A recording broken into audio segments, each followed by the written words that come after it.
1965. Austin Healey Sprite. So this is a 65 Austin Healey Sprite with a Honda motor in it.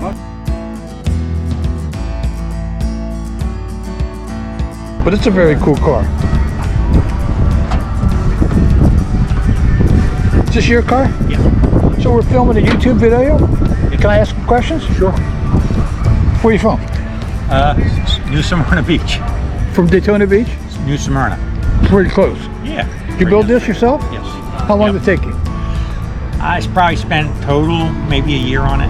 And how did you come up with the idea? You had the car around, you had the motor around? I bought this 65 Sprite to restore back to its thing. And when I got it here, I bought it out of Washington. It was supposed to be fairly rust free. It wasn't. I know the feeling. It was totally rusted out underneath. It was just too expensive to fix. Okay, how long you had it?